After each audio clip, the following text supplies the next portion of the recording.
कर देने के बाद नंद आदि गोप उसी जहाँ पर धनुष यज्ञ का महोत्सव मनाया जा रहा था उधर पहुंच जाते हैं। यथा योग्य वहाँ पर व्यवस्था की गई है सबके बैठने की। एक ऊंचा मंच है जिस पर सिंहासन पर कंस के बैठने की व्यवस्था है। इधर भगवान कृष्ण और बलराम जी भी उसी धनुष यज्ञ की तरफ बढ़ते जा रहे हैं। कंस ने पहले ही मावत को समझा रखा था। कंस के एक बहुत बलवान हाथी है जिस हाथी का नाम है कवलियाभृत, और ये इतना समझदार था, इसको जिधर इशारा करते उधर वो शत्रु पर टूट पड़ता था। माउत से कहा कि ये कृष्ण और बलराम जिस रास्ते से आए उस रास्ते पर गजराज को खड़े रखना तुम, और जैसे वो आए तो हाथी के पैरों नीचे कुचल डालना, मारना। उनकी पूरी योजना है कृष्ण को मरवाना। अब कृष्ण कंस का काल ही है तो काल का काल तो कोई होगा नहीं। भगवान कृष्ण आगे बढ़ते हैं। हाथी वाले मावत से कहा भाई इस हाथी को हटा लो रास्ते में से, हमें थोड़ा आगे जाना है। लेकिन उसने हटाया तो नहीं, हाथी को प्रेरित किया कृष्ण पर आक्रमण करने। हाथी आता है, कृष्ण और हाथी में युद्ध होता है। एक बार तो हाथी ने अपने सूंड में कृष्ण को पकड़ लिया, लेकिन अपने शरीर को सुकड़ करके वो तो निकल गए। कहते हैं हाथी के ऐसा झटका मारा एक जिससे उसके घुटने टिक जाते हैं। काफी टाइम तक युद्ध हुआ, आखिर हाथी को गिरा देते कृष्ण और उसके गले पर अपना पैर रख करके हाथी के दांत उखाड़ लेते हैं। कृष्ण और बलराम हाथी के दोनों दांतों को अपने कंधों पर रख करके और जहां पर मल्ल युद्ध आदि का अखाड़ा था वहां पहुंच जाते हैं। तो वहां तो कृष्ण के समझाए हुए बड़े बड़े पहलवान हैं। चाणूर, मुस्तिक आदि उन पहलवानों में प्रमुख है।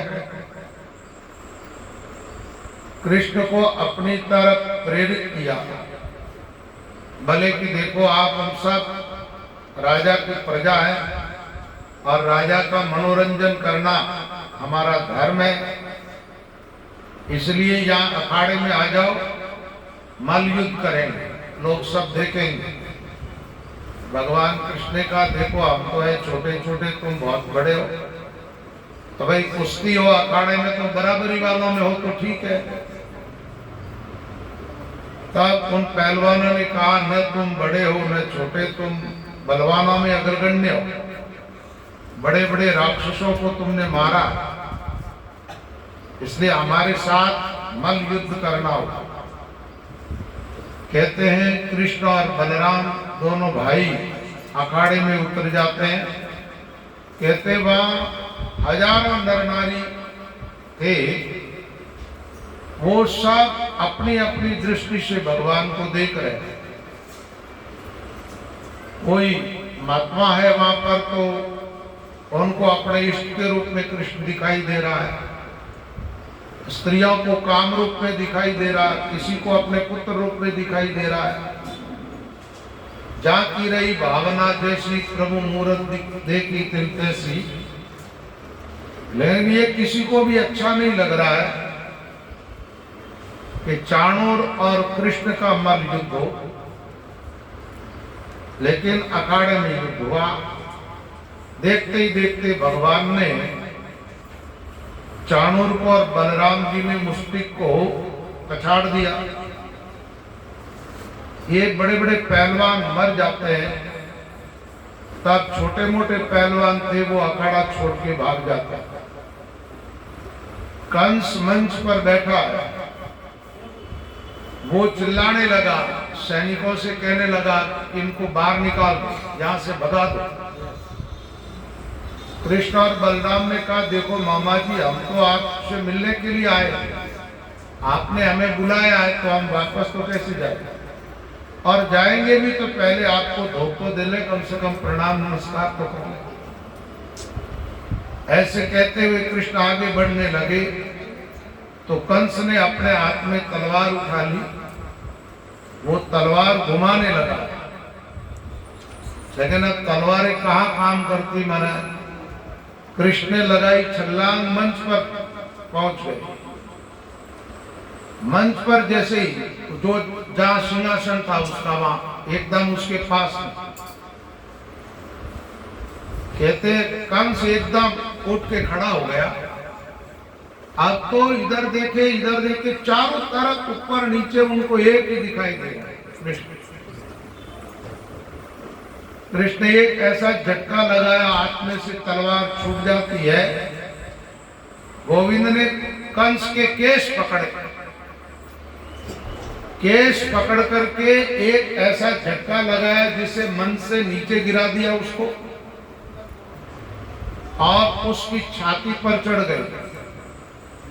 दोबारा कहते केश पकड़े ने कृष्ण ने, जब कंस ने कहा था रश्मि यहां बैठ रही है, लेकिन बीच में बोले भी नहीं कोई, ये गालो और ये गालो ये गालो।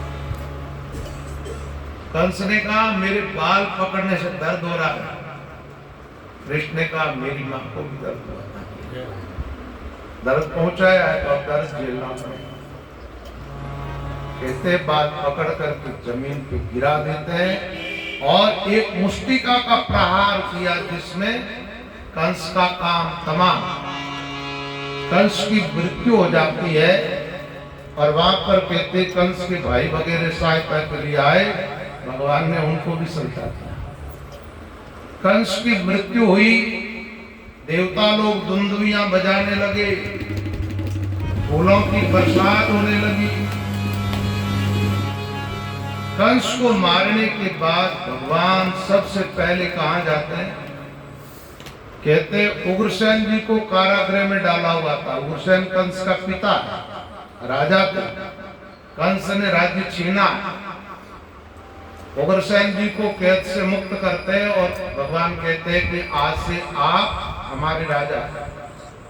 फिर जहां अपने माता पिता बंधन में थे उस कारागृह में गए, देवकी और वसुदेव जी के बंधन मुक्त किया उनको। देवकी जी ने अपना लाला छोटा सा था जब प्रकट हुआ न, तब उस समय दो घड़ी देखा था। उसके बाद आज 11 साल के बाद में कृष्ण को इन्होंने देखा। भगवान कृष्ण ने कंस का वध किया था, उस समय आयु थी 11 साल की।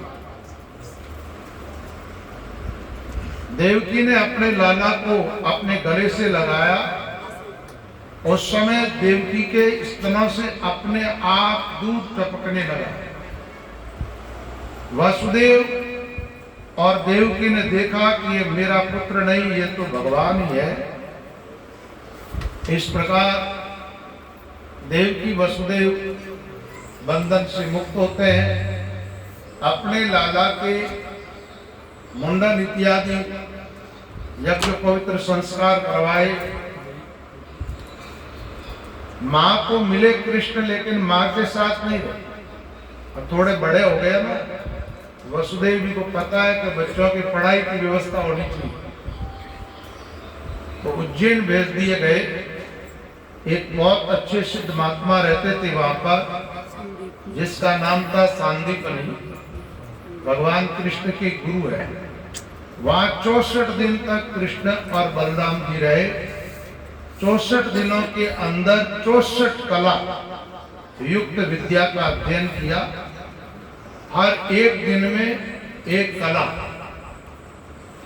तो संसार में वैसे तो सारी विद्याएं कृष्ण से प्रकट होती है।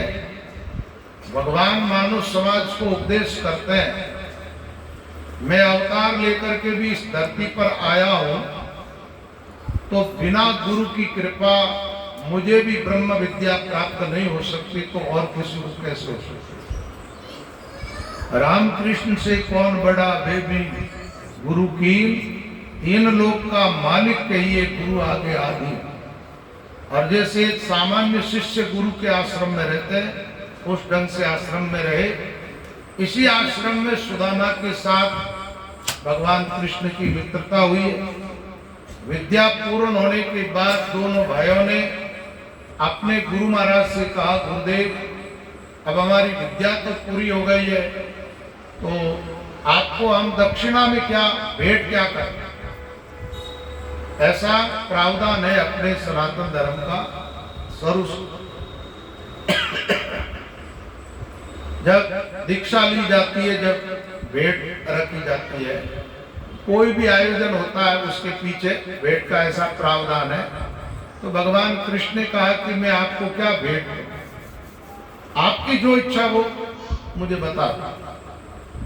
उनके गुरु ने देखा कि वो जानते थे, बड़े अच्छे महापुरुष थे, कि ये साधारण बालक तो है नहीं, ये तो भगवान का ही अवतार हुआ, मुझे बड़प्पन दे रहा है मेरा शिष्य बनकर।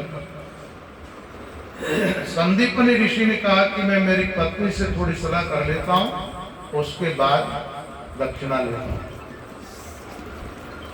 कहते संदीपनी ऋषि ने अपनी पत्नी से पूछा तो उन्होंने कहा, देखो प्रवास क्षेत्र में जब तक कर रहे थे तब अपने जितने बच्चे हुए उन बच्चों को समुद्र ले गए। क्षेत्र प्रवास पूत विसराया, शोकुन मांग लेहु बिगराया, सर्व समर्थ देव की नंदन, पूजे काम सकल जग वंदन। तो गुरु महाराज ने कहा कि भाई समुद्र हमारे बच्चों को ले गया, बच्चों की मृत्यु हो गई। अब वो बच्चों की मृत्यु वर्षों पहले हुई और आज उन बच्चों को मांगा। तो कैसे कृष्ण और बलराम जी समुद्र के किनारे गए। अब की बार समुद्र ने देर नहीं की, तुरंत प्रकट हो गया। कृष्ण बलराम ने समुद्र से कहा, भाई हमारे गुरु के बच्चे यहाँ तुम्हारे पेट में है कहीं कहीं, हम उनको लेने के लिए आए। समुद्र ने कहा, मेरे अंदर तो नहीं है, लेकिन एक दैत्य रहता अंदर, हो सकता उस दैत्य के गर्भ में हो। वो पांचजन्य नाम का एक दैत्य था। भगवान कृष्ण समुद्र में प्रवेश करते, उसको मार देते, मारने पर भी वो शंकाकार में रहता। तो गुरुपुत्र तो वहां मिले नहीं, उनकी हड्डियों का जो शंख है वो भगवान ने धारण कर लिया। भगवान के शंख का नाम क्या? पांचजन्य ऋषिकेश है और देवदत्तम धनंजय। वो शंख लेकर के आ गए। फिर भगवान धर्मराज के पुरी में पहुंचे। धर्मराज जी ने कृष्ण बलराम का स्वागत किया, पूजा की और प्रार्थना की, महाराज हमारे लिए क्या आज्ञा? भगवान ने कहा, मैं अपने गुरु पुत्रों को लेने के लिए आया हूं। एक बात यहाँ गुरु महाराज के बेटे और देवकी के बेटों को भी दिखाएंगे, वो प्रसंग शाम तक हो सके। तो उन बच्चों को ला करके अपने गुरु महाराज को सौंप दिया और फिर कृष्ण और बलराम वहां से लौट करके अपने घर आ जाते हैं।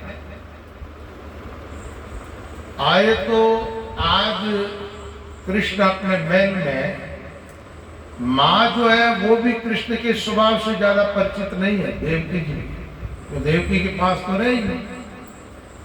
कहते हैं ये भोजन करवाने के लिए गई जहां कृष्ण को ठहराया हुआ था। कृष्ण की आंखों में आंसू था, देवकी को अच्छा नहीं लगा, उद्धव जी को भेजा। उद्धव ने पूछा, कृष्ण ने कहा मुझे ब्रजवासियों की याद आती है, इसलिए उद्धव तुम मेरा संदेश लेकर के जाओ। वो गोपियां मेरी गृह में तड़प रही है, मैंने उनको वापस लौट के आने का वचन दिया था, लेकिन मैं जा नहीं पाए। कहते भगवान कृष्ण की प्रेरणा से उद्धव जी ब्रज में जाते हैं। वहां पर गोपियों ने उद्धव जी को देखा तो आकर के चारों तरफ से इन्होंने घेर लिया। उद्धव जी ने कृष्ण का संदेश सुनाया, सारी कहानी इधर मथुरा की सुनाई और उसके बाद गोपियों को समझाने लगे ज्ञान ध्यान की बातें। बोले कृष्ण कोई साधारण मनुष्य नहीं है, कृष्ण के आकार तक तुम अपने प्रेम को सीमित मत रखो, कृष्ण ब्रह्म है तो वो तो सर्वत्र है। वेदांत की बातें सुनाने लगे। ये उद्धव बृहस्पति जी का चेला है, बहुत बड़ा ज्ञानी है, ज्ञानियों में अग्रगण्य। ये ज्ञानी तो था लेकिन इनके जीवन में भक्ति कम थी। इस प्रसंग को भी ठीक से समझना चाहिए। भक्ति ज्ञान, बिना ज्ञान और वैराग्य के बाद कोई स्त्री हो, उनके संतान नहीं हो तो वो बांझ कहलाती है। भक्ति बिना ज्ञान वैराग्य, और ज्ञान वैराग दोनों है, भक्ति नहीं है तो अनाथ। माँ बाप के बिगड़ बच्चे अनाथ होते। उद्धव जी के जीवन में ज्ञान तो है लेकिन भक्ति। तो गोपियों का जीवन जब देखा उन्होंने, गोपियों का प्रेम देखा, तो उद्धव जी के उस ज्ञान पर प्रेम का रंग चढ़ा। और गोपियों ने तो यहां तक कह दिया तुम सुनाते हो लेकिन हम तो कृष्ण के अलावा न तो सुननी चाहते हैं और न देखनी चाहते हैं। ऐसे बहुत सारे पद भी है। पद गाने का टाइम तो पद ही गाना हो तब होता है। जित देखो जित श्याम मई, दृष्टि जहां पड़ती है वहां कृष्ण नजर आते हैं। अच्छा, ज्ञानी की नजर में भी क्या होता है? प्रेमी और ज्ञानी दोनों की दृष्टि एक जैसी होती है। प्रेमी प्रेम से ईश्वर को सर्वत्र देखता है, ज्ञानी ज्ञान से देखता है ईश्वर सर्वत्र है, वो तत्व समझ में आ जाना चाहिए। अब गोपियों में और उद्धव के देखने में यह अंतर है।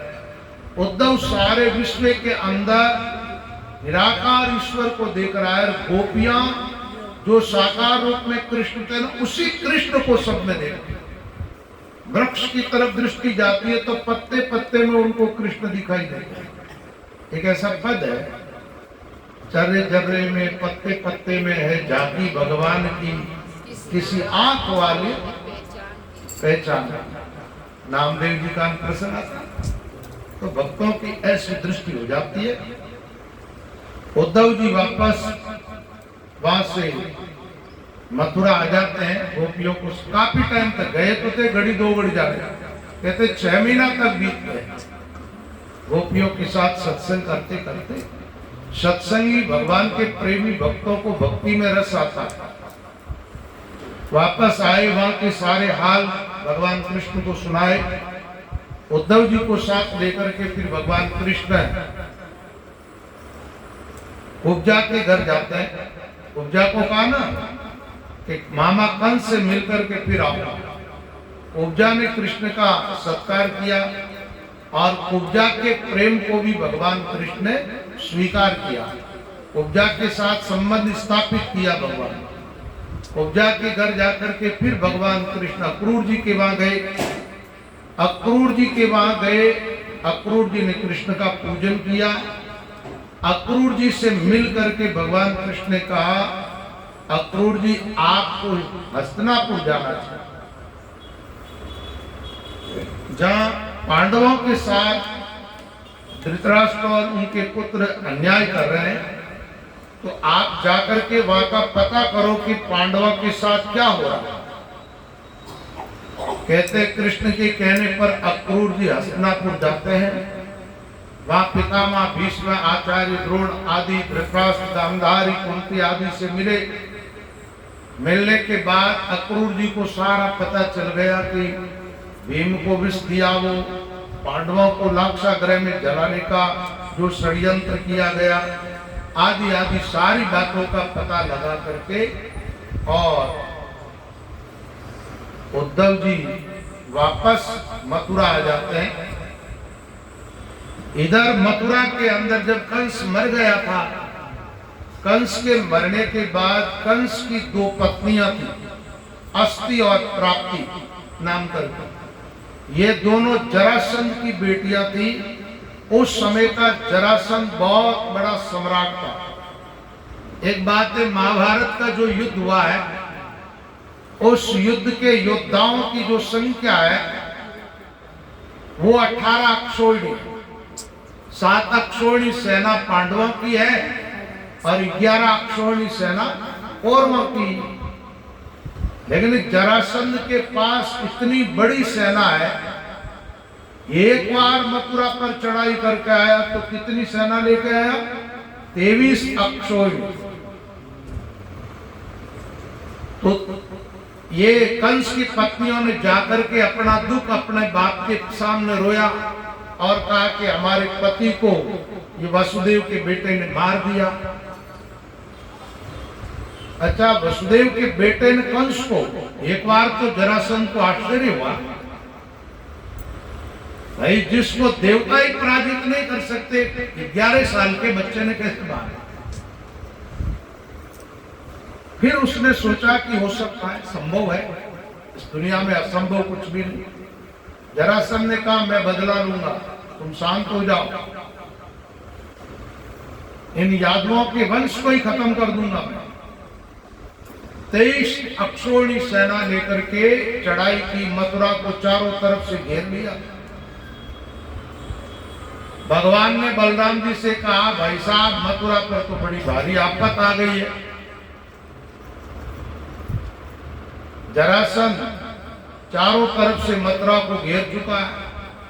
तो कहते युद्ध के अंदर छोटी सी सेना लेकर के कृष्ण और बलराम उतरे, जरासंध के साथ युद्ध हुआ, उसकी 23 अक्षोहिणी सेना खत्म हो गई।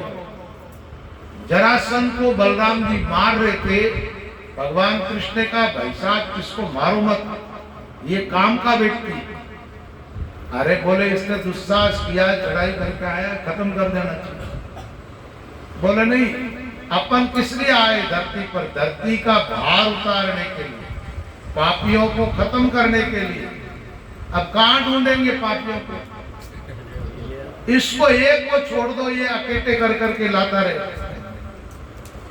और इस आदमी ने हार नहीं मानी, 17 बार पराजित हुआ। कितनी बार? और हर दफे 23 अक्षोहिणी सेना लेके आता है, कम नहीं ला। सेना सब मर जाती है, अकेला वापस जाता है। अब की बार क्या हुआ, इसने 1000 ब्राह्मणों को पूजा के लिए बैठाया, मेरी विजय के लिए हवन करो, पूजा करो। ब्राह्मणों से कहा कि देखो विजय हो गया तो इतना धन दूंगा कि तुम्हें कहीं मांगना नहीं पड़ेगा, और अब की बात पराजित होकर के लौटा तो तुम सबकी गर्दनें उड़ा दूंगा। अब ब्राह्मणों ने सोचा ये आपका ठीक है। अब वो बेचारे अंतरात्मा से भगवान से प्रार्थना करते हैं, प्रभु हमारी जान बचा। अब की बार इसने चढ़ाई की तो रास्ते में कालियवन नाम का म्लेच्छ मिल गया। उस कालियवन की बड़ी सेना, कहते उसके पास 3 करोड़ सैनिक, और उसको भी युद्ध में कोई पराजित नहीं कर सकता। ये जरासंध से मिला तो दोस्ती हो गई। उसने कहा मित्र तुम तो ठहरो, मैं ही कृष्ण को तो सल्टा दूंगा। अब की बार भगवान ने कहा देखो ये मथुरा पर बार बार युद्ध होता है, और जो राष्ट्र ज्यादा लड़ाई लड़ता वो कमजोर हो जाता है। भगवान ने ऐसी योजना बनाई कि समुद्र के अंदर एक पुरी की योजना बनाई, और वो पुरी कौन सी? द्वारका। विश्वकर्मा को बुला करके आदेश किया कि ऐसे नगर की रचना करो जो एकदम सुरक्षित हो। इधर द्वारका बसा दी, मथुरा का सामान और बूढ़े आदि स्त्रियां, सब लोगों को भगवान अपनी योग माया के द्वारा, ऐसा प्रसंग नहीं आता वो चल करके गए, सबको द्वारका पहुंचा दिया। बचे कौन? कृष्ण और बलराम। कालियवन ने ललकारा तो मथुरा के दरवाजे खोल के कृष्ण बलराम निकले। नहीं हत्ते कोई शस्त्र नहीं। कालीवन ने कहा ये युद्ध करने के लिए आ रहा है, कैसे आ रहा है? अब आए तो महाराज भगवान कृष्ण एकदम पास में आए और भागे। अरे कालीवन ने कहा ये तो पास में आया हुआ भाग जाएगा। आगे आगे कृष्ण भागते हुए जा रहे और पीछे पीछे कालीवन। भागते भागते एक ऐसा पर्वत है जहां पर पहुंच गए। उस पर्वत की गुफा गई। उस गुफा के अंदर मानधाता का बेटा मुचुकुंद बहुत बड़ा सम्राट हुआ, वो सोया हुआ। उसकी कहानी इस प्रकार है कि जब देवता और दैत्यों में युद्ध हुआ तो देवता कमजोर पड़े, राजा की शरण में आए। तो राजा ने देवताओं की मदद की। देव सेना का सेनापति बनकर के मुचुकुंद ने वर्षों तक युद्ध किया। जब भगवान शंकर के बेटा हो गया कार्तिक के स्वामी, और कार्तिक के जब देव सेना का आधिपत्य संभाल लिया, वो सेनापति बना। जब मुचुकुंद को अवकाश मिला तो देवताओं ने मुचुकुंद से कहा भाई तुम वरदान मांग लो। बोले मैं अब थक गया। आदमी ज्यादा परिश्रम करता है तो थक जाता है। थकान मिटती कब है? एक अच्छी नींद आ जाती है तब। तो मैं सोनी चाहता हूं, ऐसी जगह सोऊं कि कोई मुझे जगाए नहीं, नींद में कोई डिस्टर्ब ना करे, और कोई मुझे बीच में जगाए तो फिर मैं जिसको पहले देखूं वो जल के भस्म हो जाए। देवताओं ने ऐसा वरदान दे दिया। वो मुचुकुंद सोया हुआ था। भगवान उस गुफा में घुस गए। कालीवन पीछे पीछे जा रहा है। अपना पीताम्बर सोए हुए मुचुकुंद पर ओढ़ा दिया और कृष्ण एक तरफ छिप गए। कालीवन ने जाकर के लात मारी, युद्ध मैदान से भाग के आ गए हो और यहाँ आकर के सो रहे हो। एकदम लात मारी और मुचुकुंद जैसे उठ के खड़ा हुआ, आंख खुली, खुलते ही कालीवन भस्मीभूत हो गया, खत्म हो गया। कालीवन की मृत्यु होने के बाद कृष्ण लौट करके आते हैं। बलराम कृष्ण ने कालीवन की सारी सेना को खत्म कर दिया। जरासंध सामने आता है। भगवान ने देखा कि अब इनको थोड़ी विजय दिला देते हैं। एक बात है, शास्त्री आदमी होता है, भगवान भी उसकी थोड़ी मदद करते। कितनी बार आ 17 बार। और आजकल बच्चे एक आध बार फैल हो जाते रोन लाग, एक दो नंबर से पीछे रह गए, रोए। अरे रोते काहे को हो? जीत ही उसको मिली जो हार से जमकर लड़ा। जो हार से लड़ता है उसको जीत मिलती है। पृथ्वीराज चौहान से मोहम्मद गौरी कितनी बार हारा? 17 बार। आखिर यार इस प्रश्न पर मैं नहीं जाऊंगा। तो हुआ क्या महाराज, कृष्ण और बलराम जी युद्ध छोड़ के भाग गए। भागे तो पीछे पीछे जरासंध दौड़ा सेना से।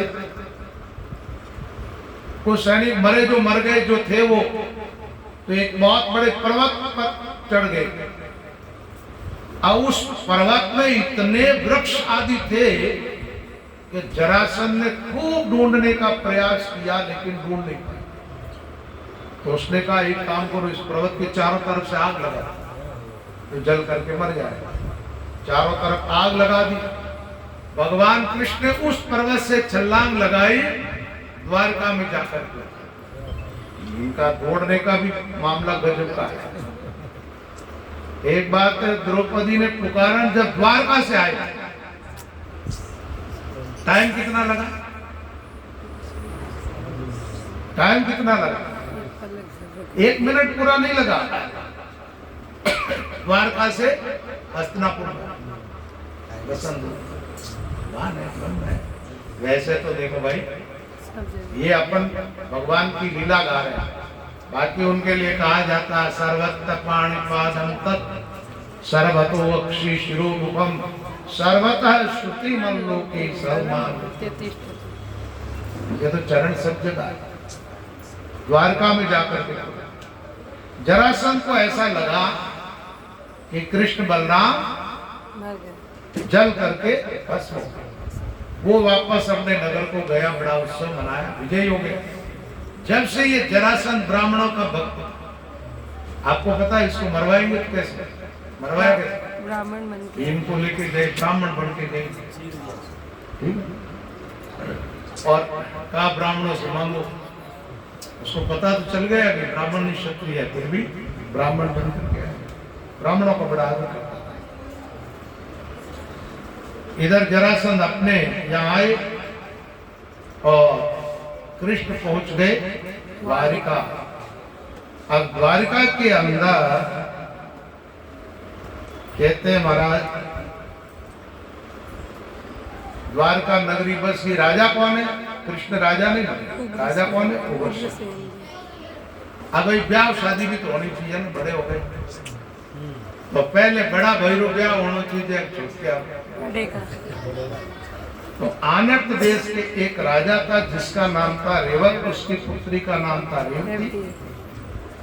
राजा ने अपनी पुत्री का विवाह बलराम जी के साथ किया। बलराम जी का विवाह हो गया। इधर एक पुण्यपुर का राजा है जिसका नाम है भीष्मक, और भीष्मक के एक कन्या जिसका नाम है रुक्मणी।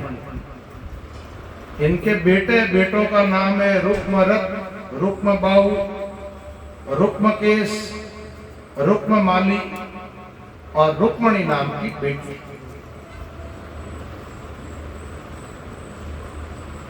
तो रुक्मणी जी ने नारद जी के द्वारा भगवान की महिमा सुनी, तो मनी मन इन्होंने कृष्ण को अपना पति मान लिया। लेकिन ये जो भीष्मक का बड़ा बेटा है रुक्मी, इसकी दोस्ती है इसके साथ शिशुपाल आदि, जरासंध आदि इन राजा। इसने माता पिता के विचारों का विरोध किया और कहा कि नहीं, मेरी बहन का विवाह शिशुपाल के साथ करूंगा। अब कई बार बड़े बेटों के सामने माँ बाप की चलती नहीं।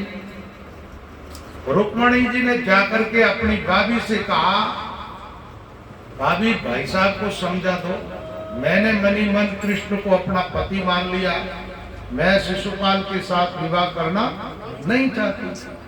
लेकिन वो तो मानने वाले थे नहीं। सगाई पक्की हो गई, विवाह की तारीख पक्की हो गई। अब विवाह होने वाला तो रुक्मणी को बड़ी चिंता हो रही है। रुक्मणी ने कहा मनी मन कि विवाह करना तो कृष्ण के साथ, नहीं तो अपने प्राण। और ये जो रुक्मणी है ना, ये कौन? कृष्ण है भगवान, और रुक्मणी है लक्ष्मी का अवतार। एक तो लक्ष्मी कभी माँ के गर्भ से जन्म नहीं लेती, ये भी आप प्रसंग ठीक से समझ ले। लक्ष्मी जी का प्राकट्य हुआ समुद्र से। वही लक्ष्मी जब त्रेता युग में अवतरित हुई जानकी के रूप में, तो धरती से प्रकट हुई। राजा भीष्मक इन्होंने पुत्री की कामना से भगवान की आराधना की, तो एक फूल के अंदर कन्या मिली थी जिसका नाम है रुक्मणी। तो रुक्मणी तो लक्ष्मी जी है, लक्ष्मी का विवाह तो नारायण के साथ ही होगा। रुक्मणी जी ने एक विश्वास पात्र कोई ब्राह्मण था, उस ब्राह्मण देवता से कहा, ब्राह्मण देवता मेरा संदेश, मेरा एक पत्र है जो आप द्वारकाधीश तक पहुंचाओ। कृष्ण उन्होंने अपना पत्र लिखा, और वो प्रेम पत्र था, ऐसा मानो कि भाई मैं विवाह करूंगी तो आपके साथ, नहीं तो अपनी जान दे दूंगी। मेरे भाई ने मेरा संबंध शिशुपाल के साथ जोड़ दिया, विवाह होने वाला है, तो उसके पहले टाइम ज्यादा नहीं है, इसलिए जल्दी आ। ठीक है, ब्राह्मण देवता ने स्वीकार किया। वो ब्राह्मण वो पत्र लेकर के द्वारका पहुंचा और सीधा द्वारकाधीश भगवान कृष्ण से मिले। जाकर के वो पत्र दिया, भगवान कृष्ण ने वो देखा। देखने के बाद उस ब्राह्मण देवता से कहा, बोले रुक्मणी जितना मुझसे प्रेम करती है ना, उससे कई गुना मैं रुक्मणी से प्रेम करता हूं, इसलिए विवाह तो मैं भी रुक्मणी के साथ करूं। कहते ऐसा कहकर के विलंब नहीं किया, मैं सारथी को कह करके रथ तैयार करवा दिया और अब कृष्ण रथ में बैठ करके द्वारका से रवाना हो गए। बलराम जी को पता चला कि मेरा कन्हैया, बैठ बैठ हाथ थोड़ा बैठ। अरे राम ये तैयार भी हो अरे जाओ जाओ जाओ, बात क्या कोई खेल रचियो है, देखो भाई।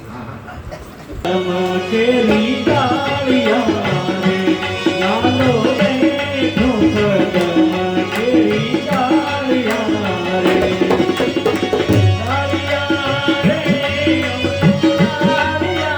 रे हो तालियां रे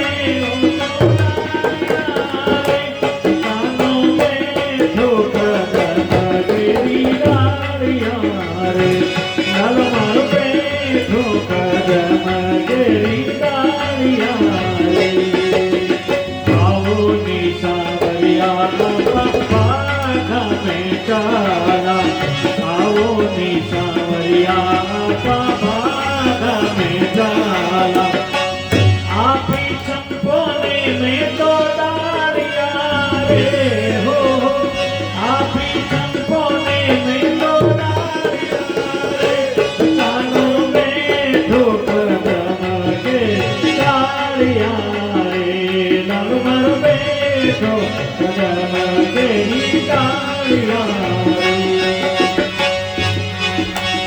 आओ निसावरिया पापा गट चाला आओ निसावरिया पापा गट चाला आप ने मेरी डालिया रे सवरा आप ने मेरी डालिया रे लालो में ठोकर केरी डालिया रे कानवर में ठोकर केरी डालिया रे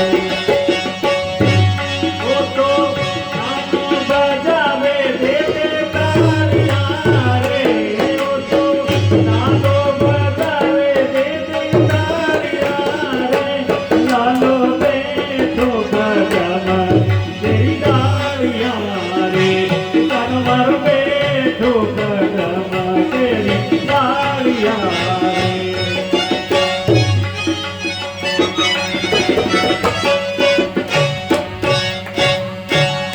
बोल कृष्ण कन्हैया लाल की जय हो। जब बलराम जी पहुंच जाते हैं, भगवान कृष्ण गए पीछे से साथ हो जाते हैं। शिशुपाल बारात लेकर के आता कुंदनपुर,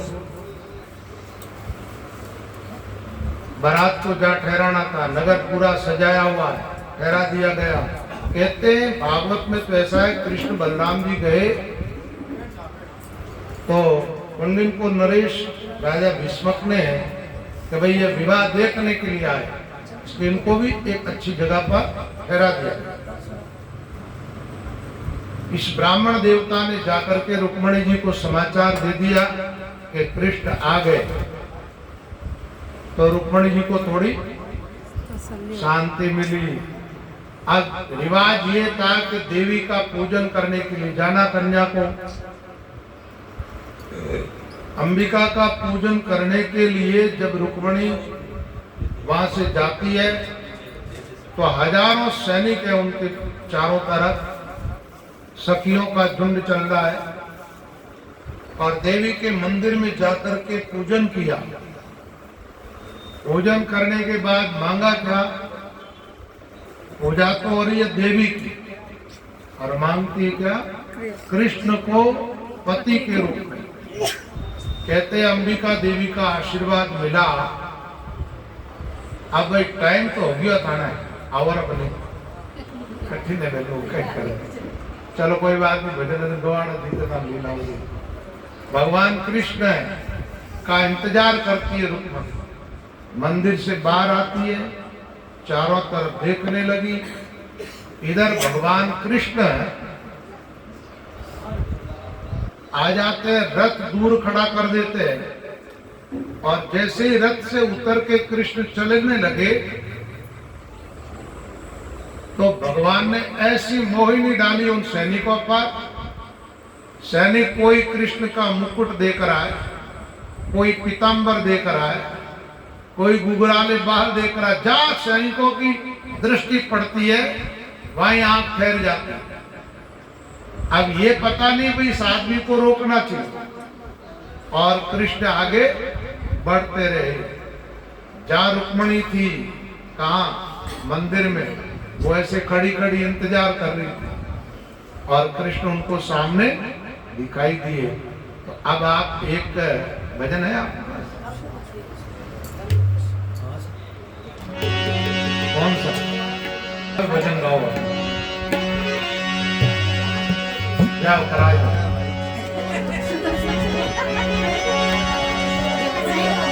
श्यामा की शादी है, मेरे घनश्याम की शादी है, आज मेरे श्याम की शादी है, आज मेरे श्याम की शादी है। श्यामा की शादी है, मेरे घनश्याम की शादी है, श्यामा की शादी है, मेरे घनश्याम की शादी है, आज मेरे श्याम की शादी है। ऐसा लगता है सारे संसार की शादी है, आज मेरे श्याम की शादी है, आज मेरे श्याम की शादी है।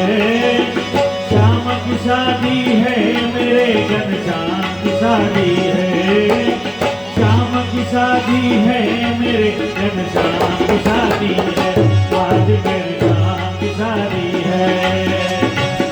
खुशी से मेरा मन मिला सजनी को ये मोहन, खुशी से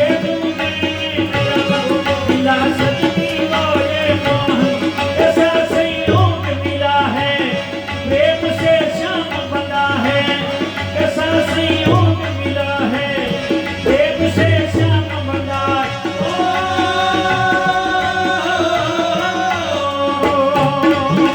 कर्म कल्याणी के आदि तो श्याम की आदि है, आज मेरे श्याम की शादी है, आज मेरे श्याम की शादी है। श्याम की शादी है, मेरे घनश्याम की शादी है, श्याम की शादी है, मेरे घनश्याम की शादी है, आज मेरे श्याम की शादी है। वक्त है खूबसूरत, ओह बड़ा है दर्द मूरत, वक्त है खूबसूरत, बड़ा है सूरत, देखो संगीत सजी है, दूल्हे की भोली सी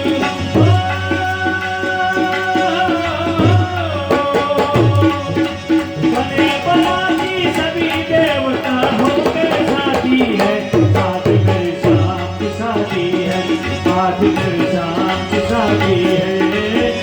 श्याम की शादी है, मेरे घनश्याम की शादी है, श्याम की शादी है, मेरे घनश्याम की शादी।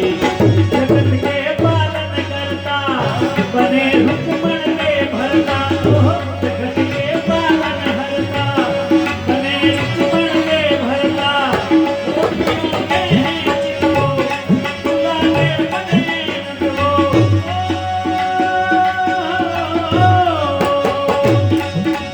वो मंगल श्री रामा ने धूम मचाई है, आज मेरे श्याम की शादी है, आज मेरे श्याम की शादी है।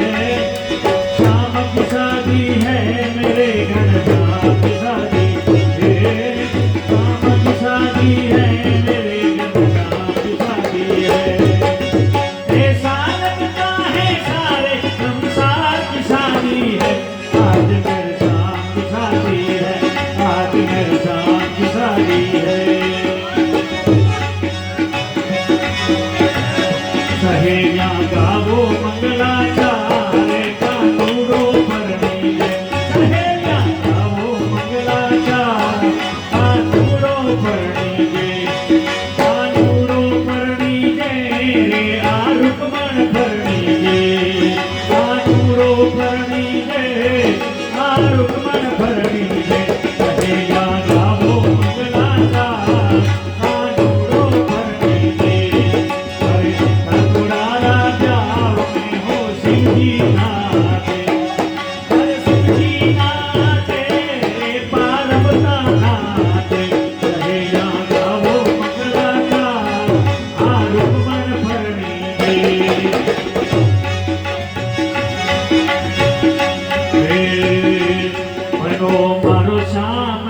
सुंदर सरकार बनी मारी रुक्मणला देवी बनो मारो श्याम सुंदर सरकार बनी मारी रुक्मणला देवी बनी मारी रुक्मणला देवी बनी मारी रुक्मणला देवी बनो मारो श्याम सुंदर सरकार बनी मारी रुक्मणला देवी बनो मारो श्याम सुंदर सरकार बनी मारी रुक्मणला देवी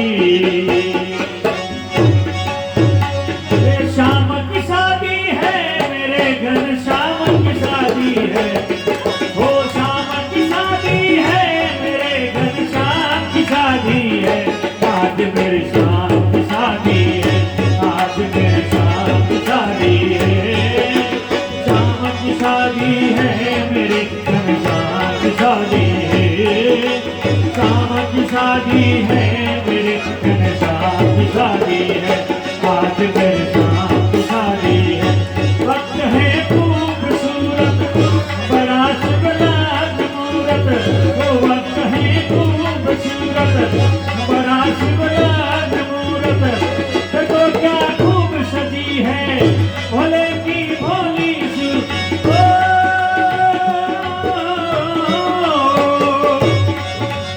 अने बयाती सभी देवता आगे शादी है आज मेरे शाम की शादी है आज मेरे शाम की शादी है शाम की शादी है मेरे घर शाम की शादी है शाम की शादी है मेरे घर शाम की शादी है आज मेरे शाम की शादी है अरे ऐसा लगता है सारे संसार की शादी है आज मेरे शाम की शादी है आज मेरे शाम की शादी है शाम की शादी है मेरे घर शाम की शादी है शाम की शादी है मेरे घर शाम की शादी आज मेरे शाम की शादी है आज मेरे शाम की शादी है जगत के पालन करता बने मोर मन भरता जगत के पालन करता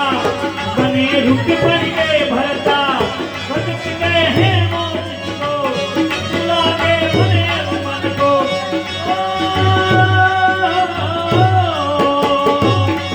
अरे मधु मंगल और श्री राम में धूम मचाई है आज मेरे शाम की शादी है आज मेरे शाम की शादी है बोल सच्चिदानंद लाल की जय हो कृष्ण कन्हैया लाल की जय हो द्वारकाधीश की जय हो अबे ब्याह घना करना है थोड़ा बैठ जाओ साथ में युद्ध होता है उसमें वो सब पराजित हो जाते हैं। रुक्मणी का भाई रुक्मी भगवान कृष्ण का पीछा करता है 3 अक्षौणी सेना लेकर के कि मैं बहन को लौटा करके लाऊंगा नहीं तो नगर में नहीं आऊंगा। वो भी पराजित हो जाता है। वो एक भोजकट नाम का नगर बसा करके अलग से ही रहने लगा और ये यादव लोग द्वारका में आ जाते हैं। द्वारका को अच्छी तरह सजाया जाता है और कृष्ण रुक्मणी का विवाह द्वारका में होता है। तो भगवान की ये पहली शादी हुई और इसके साथ ही रुक्मणी के तरफ से एक बालक का जन्म होता है जिसका नाम था प्रद्युम्न। ये 10 दिन का था और एक सम्रासुर नाम का दैत्य इनको उठा के ले गया था। ये प्रद्युम्न जो है त्रेता युग में वो कथा है कि भगवान शिव ने कामदेव को भस्म कर दिया था। रति जाकर के रोने लगी। शंकर भगवान ने वरदान दिया द्वापुर में तुम्हारा पति कृष्ण के बेटे के रूप में जन्म लेगा। वही प्रद्युम्न कामदेव का अवतार है। और रति पहले से ही सम्रासुर के वहां रसोई में काम कर रही है। तो सम्रासुर ने प्रद्युम्न जी को उठाया, समुद्र में फेंक दिया। एक मच्छ ने निगल लिया। मछुआरे ने उसको पकड़ा, सम्रासुर के वहां भेज दिया। रसोई के अंदर उसको चीरा गया तो उसके अंदर से बालक निकला। मायावती ने उसको बड़ा किया और बड़ा करते हुए मायावती ने उसको महामाया का उपदेश किया, क्योंकि सम्रासुर है, दैत्य है, बहुत सारी माया जानता है। एक बार प्रद्युम्न ने पूछ लिया कि देवी तुम तो मेरा भरण पोषण करने वाली हो और मेरे प्रति पत्नी के जैसे भाव क्यों प्रकट करती हो। तब मायावती ने सारी बात सुनाई, प्रद्युम्न जी की समझ में आ गई। सम्रासुर के साथ में युद्ध होता है, सम्रासुर प्रद्युम्न के हाथों मारा जाता है और मायावती और प्रद्युम्न द्वारिका में आते हैं। वर्षों पहले जो खोया बच्चा वापस गए, जब खोया जब अकेला आए तो विवाह करके सह पत्नी नारद जी ने आकर के द्वारका वासियों को भी ये बात बता दी थी। द्वारका में बड़ा उत्सव मनाया गया। ये इस प्रकार भगवान के पहली शादी का प्रकरण। दूसरी शादी भगवान की होती है सत्यभामा और जामवंती के साथ। कहते हैं सत्यभामा के पिता जो है सत्राजित, ये सूर्य नारायण भगवान का परम भक्त है। सूर्य नारायण भगवान ने उसको एक मणि दी। जब वो मणि धारण करके चलता तो ऐसा लगता था साक्षात सूर्य नारायण भगवान ही धरती पर आए। मणि धारण करके ये द्वारका के अंदर आया तो द्वारका वासियों को ऐसा लगा मान लो सूर्य ही कोई मनुष्य का आकार लेकर के द्वारका में आ रहा। उस मणि में एक करामात थी कि वो सोना रोज पूजा करने पर सोना देती थी। एक बार भगवान कृष्ण ने सत्राजित से कहा, भाई इतने सोने से तुम क्या करोगे? तुम्हारे घर में मेंबर कितने? एक तो तुम दोनों पति पत्नी, एक तुम्हारी बेटी, एक तुम्हारा भाई, 4 मेंबर हो। इससे अच्छा है कि ये राजकोष में जमा करा दो, मणि उग्रसेन महाराज को दे दो। सत्राजित मना कर देता है, मणि देता नहीं है। एक दिन उसका भाई प्रसेन वो मणि धारण करके आकेट के लिए जाता है और उसको एक शेर मार देता है। वो मणि उससे छीन लेता है। शेर को एक जामवंत नाम का भालू मार देता है, वह मणि उससे छीन लेता है। ये जामवंत है ना, इसकी उम्र बहुत लंबी है। ये सतयुग में था। बाबा अवतार भगवान ने धारण किया ना जब इन्होंने परिक्रमा की। त्रेता युग में राम जी की सेना में था और द्वापर युग में भी है। इन्होंने वो मणि छीन ली और ये कलंक किस पर लग गया? भगवान कृष्ण पर। सत्राजित ऐसी चर्चा करने लगा कि मैंने मणि दी नहीं, इसलिए कृष्ण ने मेरे भाई को मार के मणि छीन। कहते हैं कि चौथ का भादवारी चौथ है ना, चौथ चांद दे के भादवा में कोई और वो गाय रा पूरे महीने पानी में दीख जा दे कलंक लागे लगे। कहावत भी है, पोषण को कैसे छोड़ना थे तजो चौथ के चंद की नाई। तो भगवान कृष्ण पर भी ये कलंक लगा। कृष्ण ने द्वारका के बुजुर्गों को अपने साथ लिया और कहा भाई मेरे साथ चलो, ये कलंक मिटाना, क्यों मैंने तो मणि ली नहीं। तो खोजते हुए आगे बढ़े तो प्रसन्न तो मरा हुआ पड़ा। तुम्हारा किसने? तो वहां शेर के पैरों के चिन्ह थे। इसका मतलब शेर ने मारा। शेर के पैरों के चिन्ह जिधर जा रहे थे उधर आगे बढ़े तो शेर मरा पड़ा।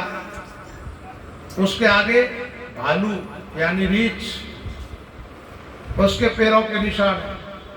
भगवान कृष्ण ने उन सब से कहा तुम यहीं ठहरो, यहां मैं अकेला ही जाऊंगा।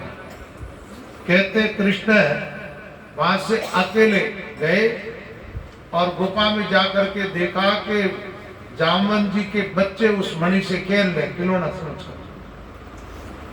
मणि लेने की कोशिश की तो एकदम चिल्लाए, जामवंत आ गया, युद्ध छिड़ गया कि भाई मेरी गुफा में आने वाला कौन? कहते हैं कृष्ण और जामवंत जी के बीच में 28 दिन तक युद्ध चला। कितना?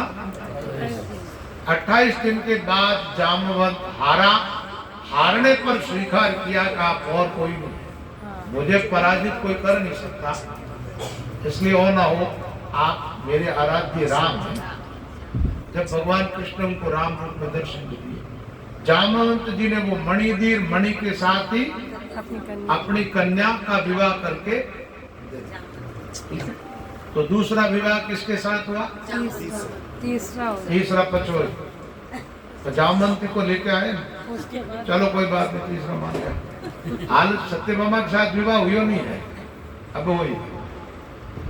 तो मणि लेकर के भगवान कृष्ण जामवंती को भी लेकर के द्वारका में आए। ये लीला ऐसी हुई है कि त्रेता युग में जब रावण मारा गया, लंका का युद्ध जीत लिया राम जी, तब जामवंत ने कहा महाराज युद्ध में मुझे मजा नहीं आया, मेरी टक्कर का कोई योद्धा ही नहीं था, इसलिए आपका मेरा थोड़ा युद्ध हो जाए। भगवान ने कहा इस अवतार में मैं कोई मर्यादा उल्लंघन नहीं कर सकता, मैं स्वामी हूं, तुम मेरे सेवक। सेवक और स्वामी में युद्ध नहीं होता, लेकिन तेरी इच्छा पूरी जरूर करूंगा। आज ये द्वापर युग में उसकी इच्छा पूरी हुई। भगवान आते द्वारका के अंदर और द्वारका वासियों को दिखा करके वो मणि सत्राजित को दे देते हैं और कह दिया भाई बिना विचारे कुछ मत कहा करो, ये मणि इस प्रकार प्राप्त हुई है। अब सत्राजित ने सोचा बड़ों से बैर लेना भी ठीक होनी ना, तो सत्राजित ने अपनी बेटी सत्यभामा का विवाह किसके साथ कर दिया? कृष्ण के साथ। और वो मणि भगवान कृष्ण को देज में दे दी। कृष्ण ने कहा ऐसा है कि ये मणि आप अपने पास रखो, इस पर अधिकार तो सत्यभामा की संतान का रहेगा, लेकिन अभी इससे पूजा तो आप करो और मणि से जो सोना मिले ना वो इधर भेज दिया, यानी बेगार तुम करो। इस प्रकार ये मणि की करामात स्यमंतक मणि बोलते हैं इसको। इसका आगे का और भी एक बार कहते हैं, भगवान कृष्ण हस्तिनापुर गए हुए थे, पीछे से अक्रूर जी और कृतवर्मा ने सतधन्वा को उत्साहित किया, बोले रे सत्राजित उसकी बेटी का विवाह तो तेरे साथ करने वाला था, कृष्ण के साथ कर दिया, तू भटकता ही रह गया। एक काम कर, अभी कृष्ण तो गए हुए किधर? हस्तिनापुर, तू सत्राजित को मार करके वो मणि छीन। उसने सत्राजित को मार दिया, मणि छीन ली। मणि छीन करके अब विचार किया मार तो दिया लेकिन छोड़ेंगे नहीं कृष्ण। वो मणि अक्रूर जी को देके वो भाग गए। सत्यभामा को बड़ा दुख हुआ, वो रोती बिलखती गई कृष्ण के पास। भगवान कृष्ण आए, सतधन्वा का पीछा किया, उसको मार डाला। मारने पर भी उसके पास मणि तो मिली नहीं। तो बलराम जी से कहा भाई साहब मणि तो इसके पास है नहीं। इधर अक्रूर जी भी द्वारका छोड़ के चले गए। द्वारका में थोड़ी तकलीफ आई तो फिर अक्रूर जी को वापस बुलाया। भगवान कृष्ण ने कहा मैं जानता हूं मणि आपके पास है, तो मणि आप भी रखो, एक बार सभा के अंदर आप बता दो वो मणि, नहीं तो भाई साहब जो है हमारे बड़े कौन बलराम जी, ये भी मेरे ऊपर शक करते हैं कि शायद मणि ये मुझसे छुपा करके रख रहा। वो मणि अक्रूर जी ने दे दी और द्वारका वासियों को मणि दिखा करके अक्रूर जी को पूजा करने के लिए दी। इस प्रकार का भगवान का ये विवाह जामवती और सत्यभामा रुक्मणी जी के साथ हुआ। एक बार कृष्ण गए हुए थे हस्तिनापुर, यमुना के किनारे अर्जुन और कृष्ण टहल रहे थे। वहां देखा कि कोई कन्या तप कर रही, ध्यान में बैठी। भगवान कृष्ण की प्रेरणा से अर्जुन जाता है, जाकर के पूछता है देवी तुम कौन हो? तो उसने बताया मैं रवि कन्या, यानी मैं सूर्य की पुत्री हूँ, मेरा नाम कालंदी है। बोले तपस्या किस प्रयोजन से कर रही हो? बोले मैं भगवान कृष्ण को पति के रूप में चाहता हूँ। अर्जुन ने आकर के बताया भगवान कृष्ण ने कालंदी के साथ में भी विवाह किया। इसलिए जमुना जी को क्या बोलते हैं? और कालंदी कौन है? जमुना जी का ही रूप है, अवतार। कहते एक बार भगवान कृष्ण अर्जुन के साथ अग्निदेव ने प्रार्थना की कि यज्ञ आदि ज्यादा करते हैं, जो मुझे अजीर्ण हो रहा है, और मैं ये देव बन के अंदर जब जाता हूँ तो देवता प्रसाद करके पूजा देते हैं। उस समय कहते हैं अर्जुन को साथ लेके गए, अर्जुन ने उसकी सहायता की और वो वन जला करके चूर्ण खाया, उससे अर्जुन को गांडीव धनुष वगैरह मिला। इस प्रकार की कथा भी यहाँ पर संक्षिप्त में आई है। तर्कस वगैरह, गांडीव धनुष वगैरह अर्जुन को उस प्रकार मिला। कालंदी के साथ में भगवान ने विवाह किया और एक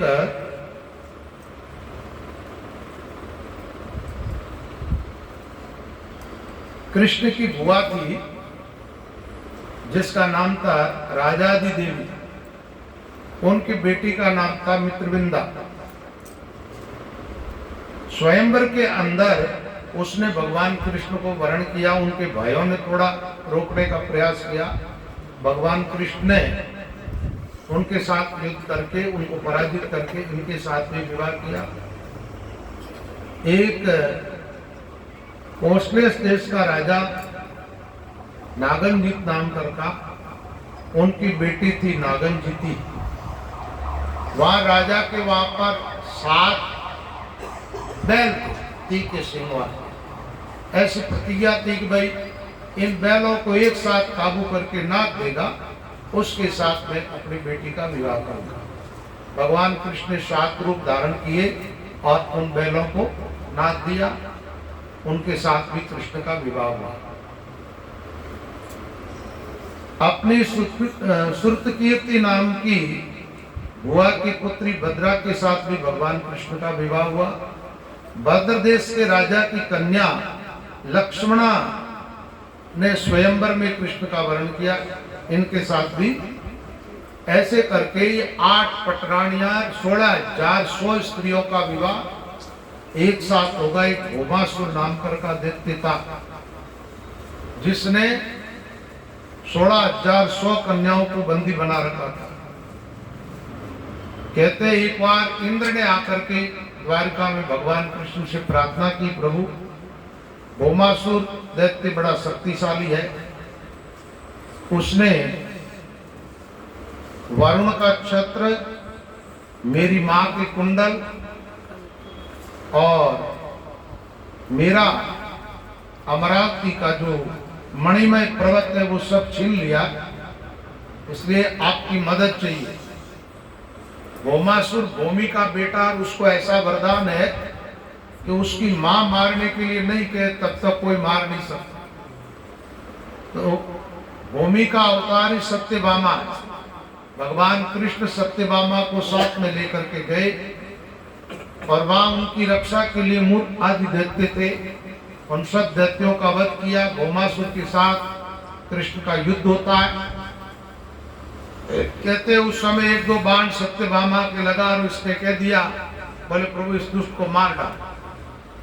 भगवान के हाथों भौमासुर मारा जाता। उसका बेटा भगवान कृष्ण की शरण में आ जाता है और वहां पर कहते 64 हाथियों को वहां से द्वारका भेजा और 16,100 कन्याएं बंदी बनाई हुई थी। उन कन्याओं को कृष्ण ने बंधन से मुक्त किया। आप मुक्त किया तो वो कन्याएं किधर जाए? समाज में कोई उनका विवाह करने वाला था नहीं, हरण की गर्भ हो जा नहीं सकती। और उन कन्याओं ने मानसिक रूप से भगवान कृष्ण को पति माना। कृष्ण ने सबको स्वीकार कर लिया। इन सबको द्वारिका में भेजा। सामूहिक विवाह होगा द्वारिका में। उसके पहले सत्यभामा की इच्छा से भगवान स्वर्ग में गए।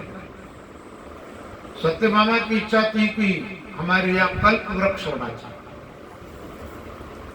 भगवान ने जाकर के देवताओं से कहा भाई ये कल्प वृक्ष है जो हमारे द्वारका पहुंचाओ। देवताओं ने मना कर दिया, स्वार्थ। थोड़े दिन पहले भौमासुर ने सारी संपत्ति छीन ली, भगवान ने दिलाई। भगवान ने एक चीज मांगी, मना कर। भगवान ने कहा ठीक है। भगवान ने गुरु जी को आदेश किया, उखाड़ लिया कल्प वृक्ष, लेकर रवाना हो। देवता आए बीच में, थोड़ा सा युद्ध हुआ, सबके एक एक चाटा मारा, चुपचाप खड़े रहे और वो कल्प वृक्ष ला करके द्वारका में सत्यभामा का जो महल था उसमें उसको ला। एक दिन नारद जी आए और रुक्मणी जी से कहा देखो क्या दहेज में ज्यादा माल आता है ना, उधर झुकाव रहता है।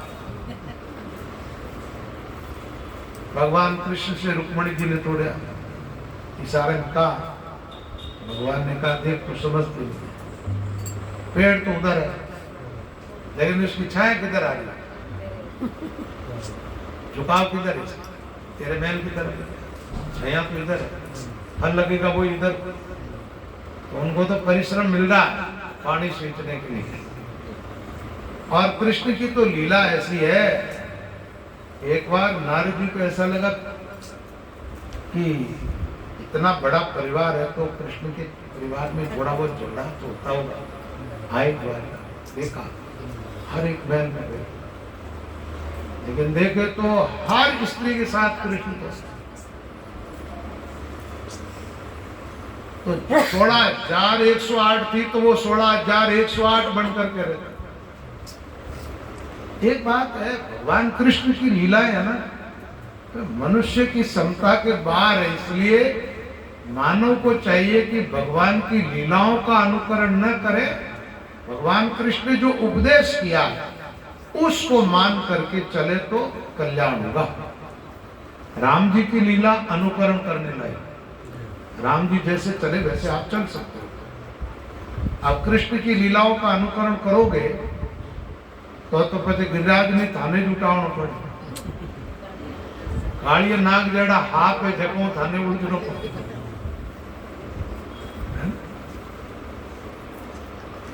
तो कृष्ण की लीलाएं मनुष्य की क्षमता के बाहर की लीला है। कहते 16,108 विवाह हो गए, 16,100 कन्याओं के साथ एक साथ विवाह कर लिया।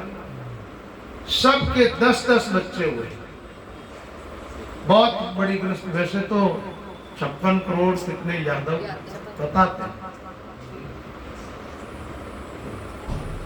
भगवान का इतना बड़ा परिवार, इतनी गृहस्थी बढ़ाई, इतने बड़े नगर को बसाया, तो कृष्ण को खुशी हुई होगी। भगवान का भगवानपना इसी में है, न खुशी है न गम। कहते हैं ये प्रद्युम्न का एक बेटा था जिसका नाम था अनिरुद्ध, भगवान कृष्ण का पोता है। और उस समय का एक सम्राट था बाणासुर का राजा, जो शिव जी का परम भगत था। शंकर जी ने रावण को 10 माता दिया, बाणासुर को 1000 हाथ। कितने? 1000 बुझाए।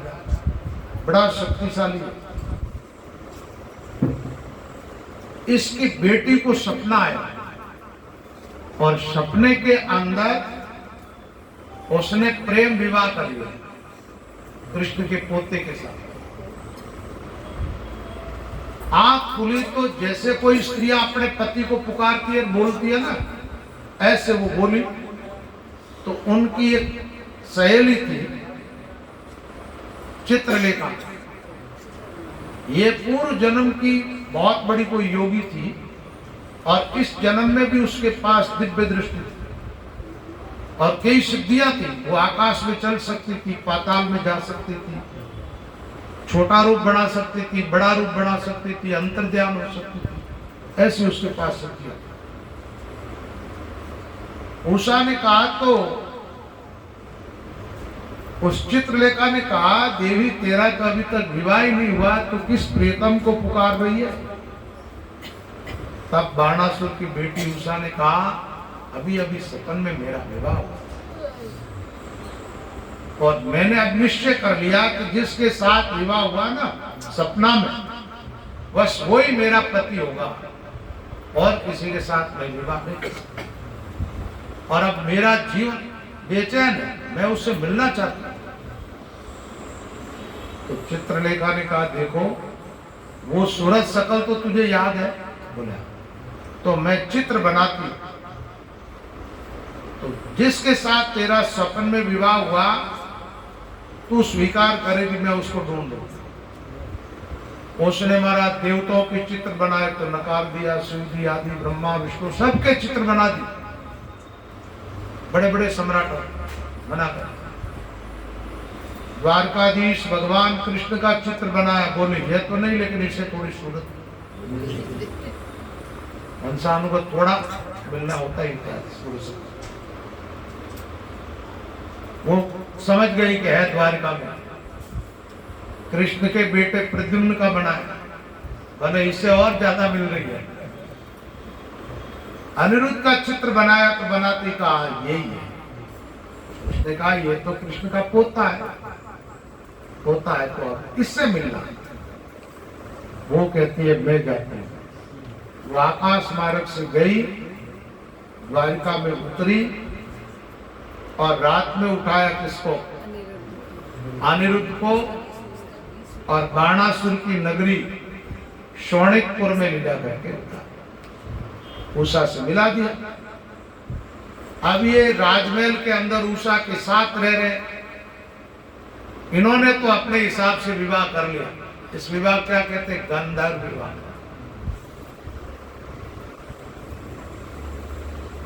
गंधर्व विवाह हो गया। धीरे धीरे इस बात का पता चला बाणासुर की पत्नी को।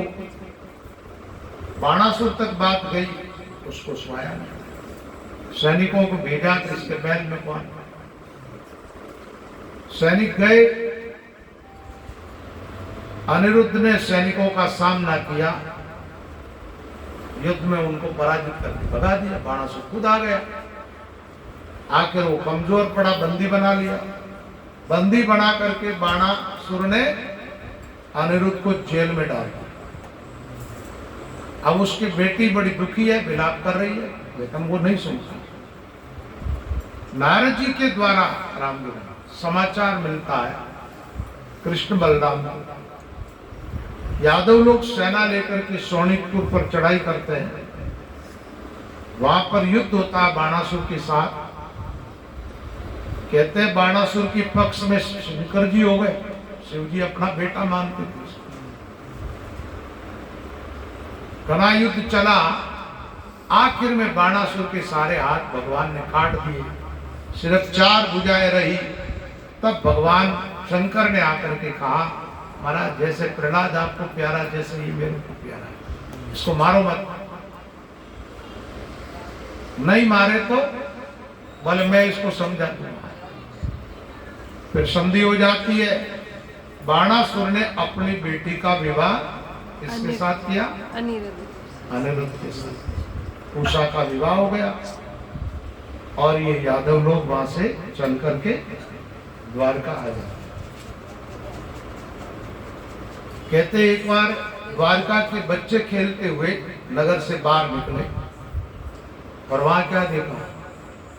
एक कुआं है, जिस कुएं के अंदर बहुत बड़ा गिरगिट पड़ा। उन्होंने निकालने का प्रयास किया लेकिन निकाल नहीं पाए। भगवान कृष्ण को आकर के कहा। कृष्ण वहां पर पहुंचते और भगवान ने जैसे उसको छुआ, गिरगिट का वो शरीर तो छूट जाता है। दिव्य पार्षदों का शरीर धारण करके वो प्रकट होकर भगवान को प्रणाम करता। भगवान कृष्ण ने उससे पूछा, रे भाई तुम्हारी ये गति कैसे हुई, गिरगिट कैसे बने तुम?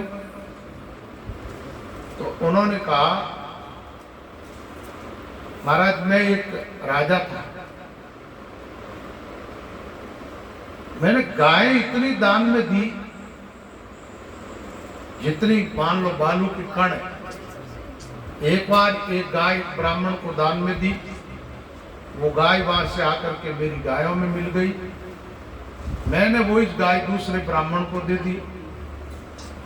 पहले ब्राह्मण को गाय दी, वो आया, अब वो कहता गाय मेरी, और अभी दी वो कहता मेरी। दोनों ब्राह्मण लड़ते हुए मेरे पास आए। मैंने उन ब्राह्मणों को समझाने का प्रयास किया कि भाई एक गाय के बदले 1000 गाय ले लो, लेकिन दोनों में से एक इस गाय को छोड़ो। वो दोनों ही ब्राह्मण राजी नहीं हुए। उस ब्राह्मण को मेरे व्यवहार से तकलीफ हुई, उस पाप के कारण मुझे ये योनि मिली। मैं जब शरीर छोड़ करके गया, धर्मराज के बात को कहा कि राजन तुम्हारे पुण्य का तो पहाड़, अनंत काल तक तुम सुख भोगोगे जब तक वो खत्म होने वाला नहीं। पाप थोड़ा सा है तो उसका फल पहले भोगोगे या पुण्य का। तो मैंने पाप का फल भोगना स्वीकार किया। तो भाई पाप थोड़ा ही है तो भोग लेता हूं, फिर पुण्य ही रहेगा।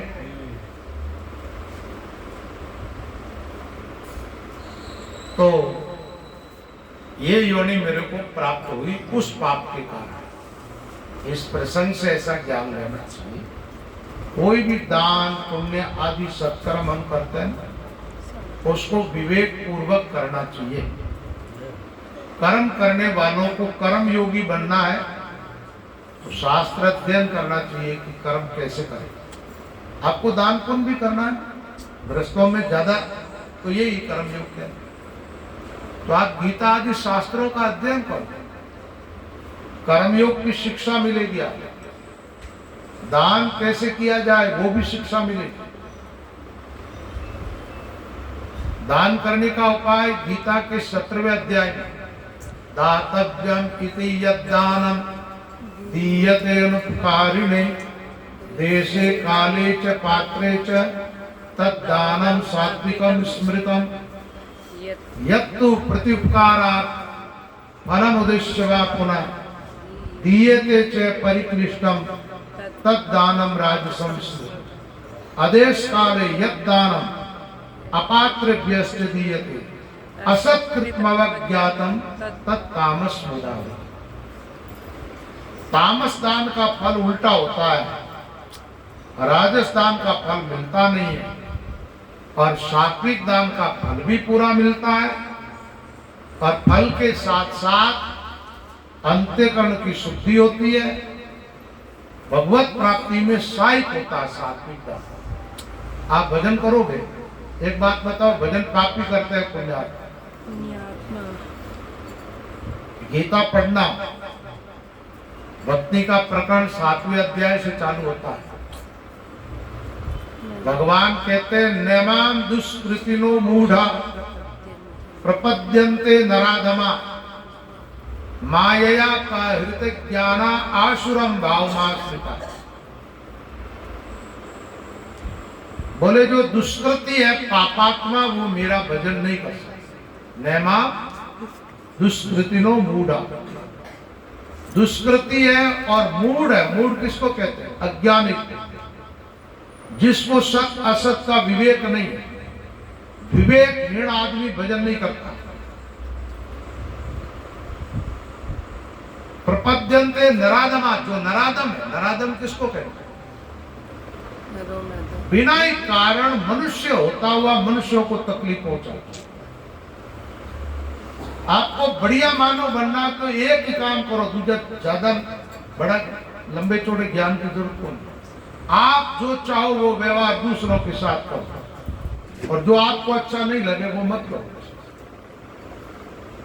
लेकिन मानव के रूप में तो बहुत सारे, लेकिन मानवता ऐसे लोग मिलते ही कम। मिले मिन के जग मोह खड़ा, मिन का तणो सुगाड़, जा मिन खा में मिन तणो बारो पड़ो।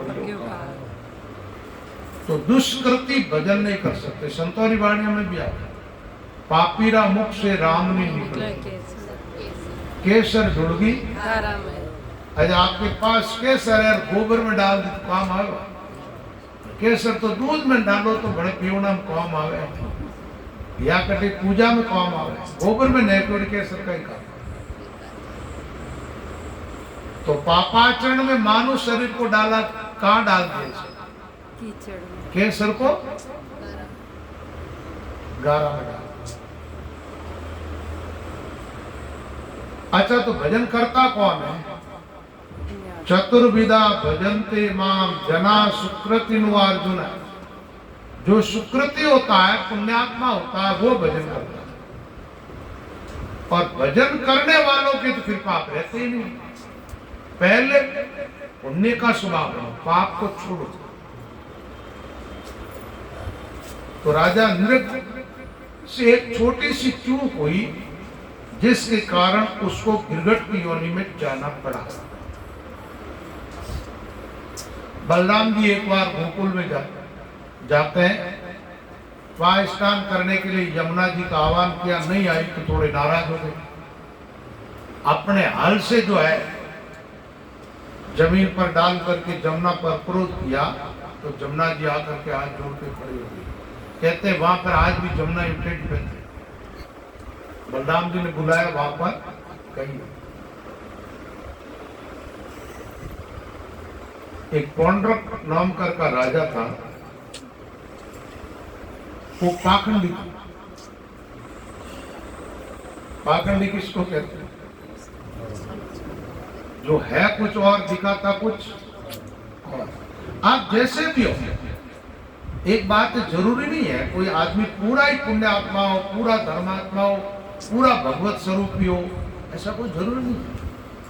जैसा आपका जीवन है, जैसे जो आप जी रहे हो, बस उसी जीवन का दिखावा करो। उसके अलावा नहीं हो वो दिखाने की कोशिश मत करो। हो नहीं और वो दिखाते हो, वो पाखंड है, वो दम्भ है। दम्भी से भगवान बहुत नाराज हो। आप 30वां अध्याय गीता का पढ़ोगे ना, भगवान कहते इंद्रियों को रोक लेते हैं, मन से विषयों का चिंतन करता हो, दम्भी है, पाखंड है।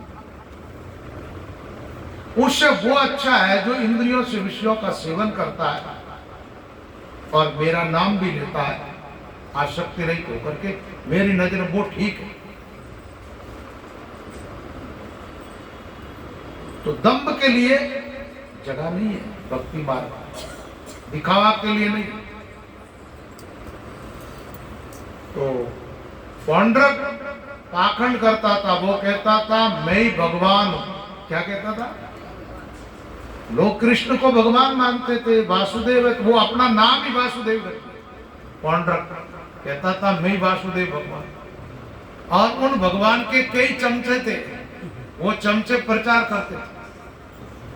मैं कई बाबों के चेलों से ऐसा सुना कि भूकंप आए और बिल्डिंग हिल गई, हमारे गुरु जी को याद किया, बना दिया। लोगों को ऐसा लगता कि ये चतुर्भुज रूप में है। एक सुदर्शन चक्र भी बनवा लिया नकली। ऐसा ही पाखंडी। और भगवान कृष्ण के पास में दूत भेजा इसने, भाई मारवाड़ी में क्या होता है, याली मौत आवेदन गांव हम जावे। इसने भगवान कृष्ण के पास में समाचार भेजा, बोले या तो तुम वासुदेव कहलाना बंद कर दो, ये नाम मेरा वासुदेव भगवान मैं हूं, और नहीं तो मेरे से युद्ध करो। भगवान ने कहा ठीक है, दूत से कह दिया जा, कह दो युद्ध करेंगे। अब ये 3 अक्षौणी सेना लेकर के पहुंच गया, भगवान कृष्ण के साथ युद्ध होता है। भगवान ने खत्म। ये पाखंड का प्रतीक है।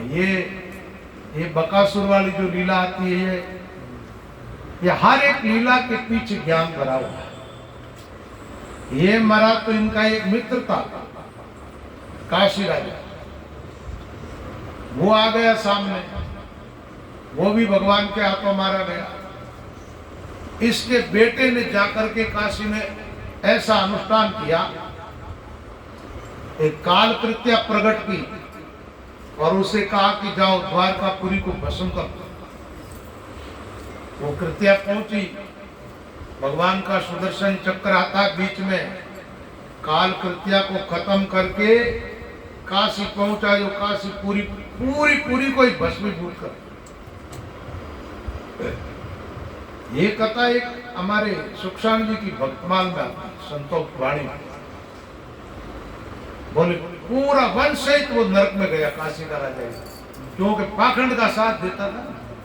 पाखंडियों के साथ रहोगे, पाखंड पनपाने मदद करोगे तो उनके साथ साथ आपको भी नरक में जाना पड़ेगा। एक किसी आत्मा की आयु थी, नारद जी महाराज को दया आई कि सब नरक में पड़ गए। पापी पाप तो एक ने किया था, उसके बदले पूरा वंश नरक में आके गिरा। नारद जी ने उनको थोड़ा भक्ति भजन का उपदेश करो, वो राम राम किया, उसके प्रताप से फिर वो पापी भी उसे नरक से निकले। वंश में कोई भी अच्छा आदमी हो जाता तो जीवों को बचा लेता, भक्त कोई एक आदमी। इस प्रकार भगवान कृष्ण ने पौंड्रक और काशी राजा का वध किया। एक विविध नाम का बंदर था, ये बड़ा ताकतवान, इसको बलराम जी ने मारा। ये द्वारका के आसपास रहता था, कुछ चेष्टाएं करता था, कभी शिला फेंकता, कभी वृक्ष काट देता, कभी स्त्रियों के साथ छेड़छाड़ करता। तो बलराम जी के हाथों विविध मारा जाता है। एक बार जामवंती का जो पुत्र है, दुर्योधन की पुत्री लक्ष्मणा का स्वयंवर में आरण किया, कृष्ण का बेटा। तो कौरवा ने पीछा किया, कौरवा के साथ युद्ध हुआ उनका। वो अकेला था, कौरव ज्यादा थे। युद्ध में पराजित करके और उनको बंदी बना करके जेल में डाला। ये समाचार जब यादवों को मिला तो द्वारका से यादवों ने हस्तिनापुर पर चढ़ाई की, सेना लेकर के कृष्ण बलराम आ गए। बलराम जी चाहते थे कि कौरवों के और यादवों के बीच में युद्ध ना हो, तो बलराम जी अकेले गए कौरवों से मिलने के लिए और हस्तिनापुर के बाहर ठहर गए। वहां दुर्योधन आदि आता। दुर्योधन गुरु भी मानता, लेकिन गुरु की नहीं मानता। क्या गदा युद्ध किसने सिखाया? बलराम जी ने सिखाया दुर्योधन को, लेकिन बलराम जी की मानता नहीं। बलराम जी ने कहा एक काम करो, तुम्हारी बेटी का विवाह किसी के साथ करना तो है तुम्हें, जब अब सामने इसका हरण कर लिया है और के साथ विवाह कर नहीं सकते, इसलिए हमारे बच्चे को बंधन से मुक्त कर दो और बच्चे का विवाह कर दो, जिसे करे ना। लेकिन दुर्योधन कब मानने वाला? वो उस टाइम कौरवों ने ऐसी कुछ कटु वाक्य बोले, बोले देखो आज इन यादवों को हमने तो राजाओं के जैसी रहन सहन, उठना बैठना सिखाया और आज हमें आदेश कर रहे हैं, पैरों की जूती माथा माथे टोपी बन बैठ गई। बलराम जी ने कहा तेरा भला है, ये शेषावतार है महाराज। बलराम जी ने कहा ये हस्तिनापुर का इतना सा टुकड़ा इस धरती को ही पलट देता हूं, सब खत्म। हल को डाला ऐसे जमीन में और कहने लगे। हस्तिनापुर में भूकंप आया, कौरव पितामह भीष्म के पास गए। भीष्म जी ने कहा बलराम जी से जाकर के माफी मांगो, नहीं तो सब मारे जाओ। जब आकर के घुटने टेके बलराम जी से माफी मांगी और दुर्योधन की बेटी लक्ष्मणा का विवाह कृष्ण के पुत्र श्याम के साथ, जामवंती बेटा है, इसके साथ में हुआ। तो इस प्रकार का प्रसंग है।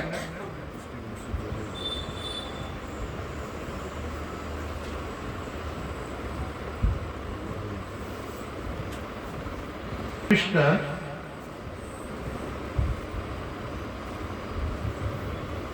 द्वारका में विराजमान है। सुबह सुबह का टाइम और राजसभा के अंदर कृष्ण विराजमान था। एक अज्ञात दूत वहां पर आता है, अनजान। उसने आकर के प्रार्थना की, महाराज जरासंध की कैद के अंदर 20,000 राजा है। कितने? 20,000 राजाओं को बंदी बना रखा। उसने सब राजाओं पर विजय प्राप्त की और सब राजाओं को बंदी बना लिया।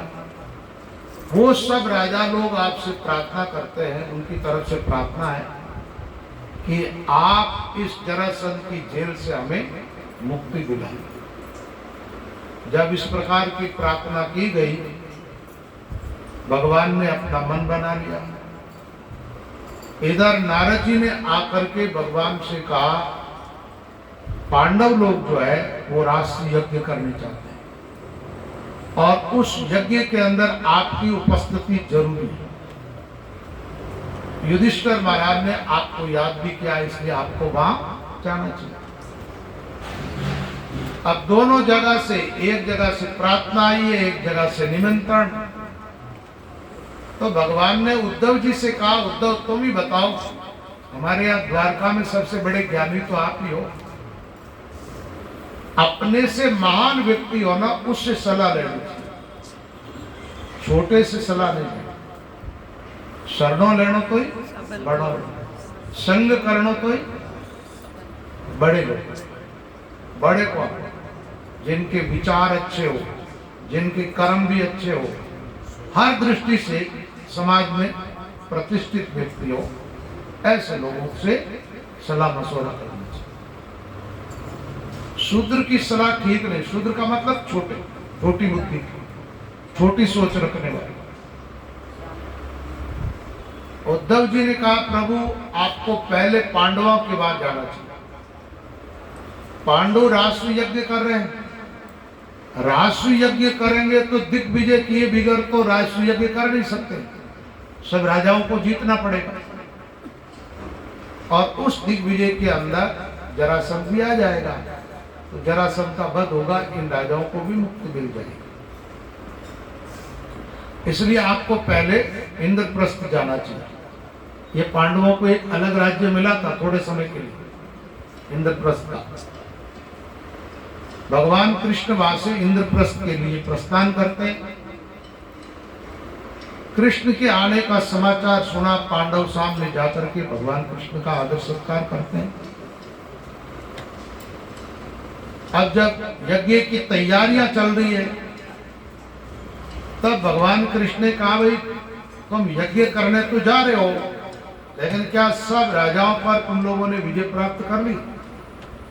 तो पांडवों ने कहा, महाराज और तो सब राजाओं पर विजय हो गई है, सब राजाओं ने हमारी दीनता स्वीकार कर ली है, लेकिन एक जरासंध जो है वो अजय है, उसके पास सेना भी ज्यादा है, बड़ा बलवान है, उसको अभी नहीं जीत पाई। तो भगवान ने कहा, पहले उस पर विजय प्राप्त करो, फिर बाद में राष्ट्रीय यज्ञ।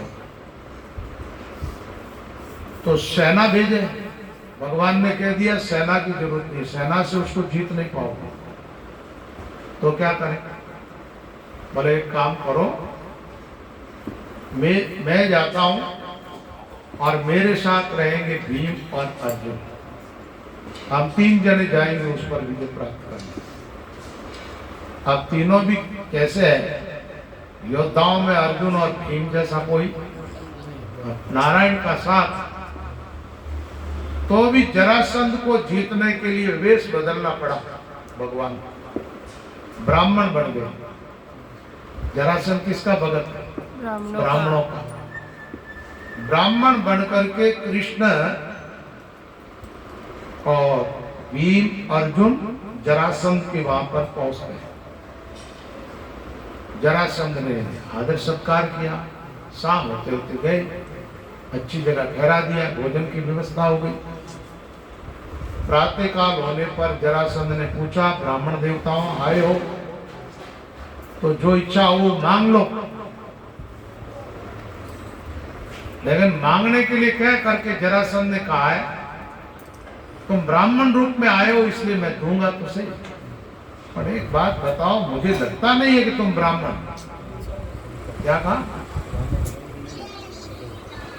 मुझे लगता नहीं है कि, फिर भी ब्राह्मण के रूप में आए हो, मांगो, जो मांगोगे दूंगा। जब भगवान कृष्ण ने कहा कि हम आए तुम्हारे साथ मन युद्ध करने के लिए,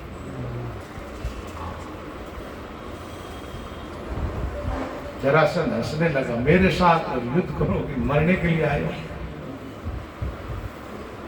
बोले चलो युद्ध तो दिया, लेकिन अब तो अपना परिचय तो दो। तो बताया कि ऐसा है कि ये तो है कुंती का बेटा अर्जुन, ये भीमसेन,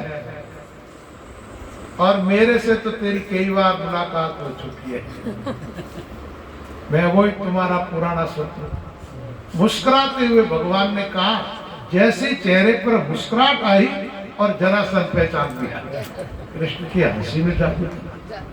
बोले तू तो वही है भगोड़ा जो मथुरा से भाग के चला गया था। भगवान कहते 17 बार पराजित हुआ है, वो याद नहीं है, और मैं भागा याद। चलो ठीक है, जरासंध ने कहा ही गए हो तो मरो, लेकिन अब तू तो भगोड़ा है, युद्ध मैदान छोड़ के भाग गया था, भगोड़े के साथ तो लड़ने में कोई शोभा नहीं है, मेरी कोई कीर्ति नहीं होगी, यश नहीं होगा। और ये अर्जुन, इसके तो अटके इतने से हाँ, ये भीम ठीक है, ये मेरी जोड़ी। अब भीम भी थोड़ा मुस्कुराने लगा, देखो चुना तो मुझे ही है ना, लेकिन अभी थोड़ी देर मालूम पड़ जाएगी।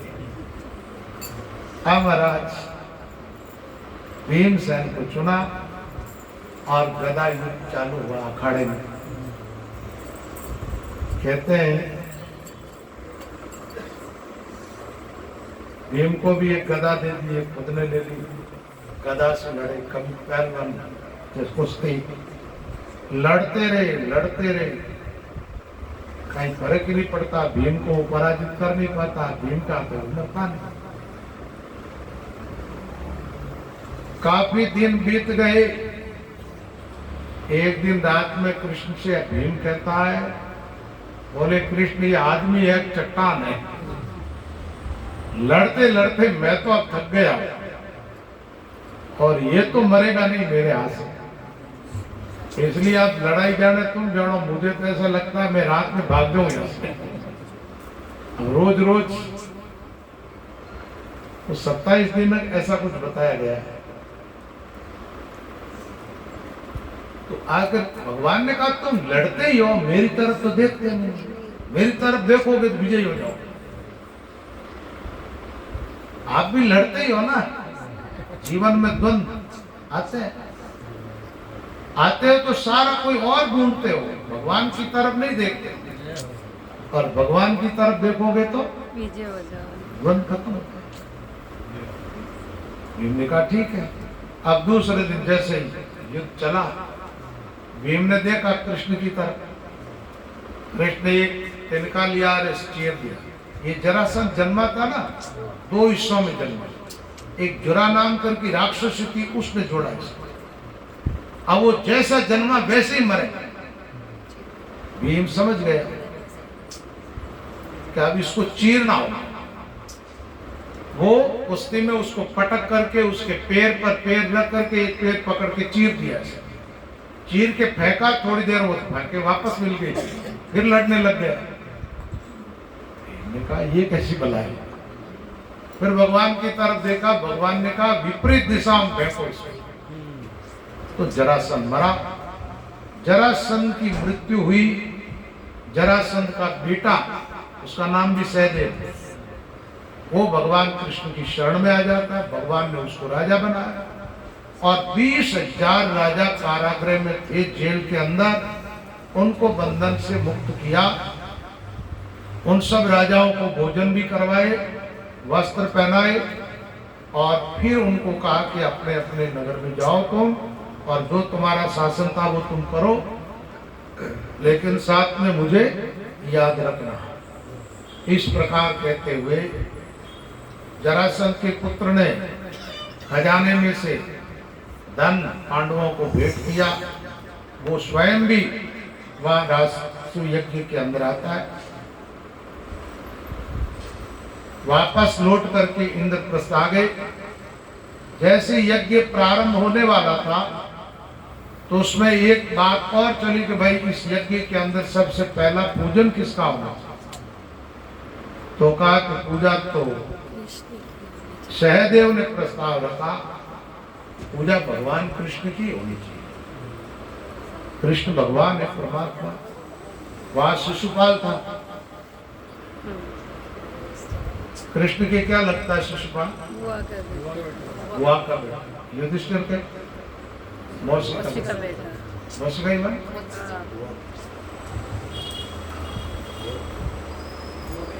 तो ये जब शिशुपाल को पता चला तो शिशुपाल चिढ़ गया, उसको अच्छा नहीं लगता था, कृष्ण से हमेशा द्वेष करता था।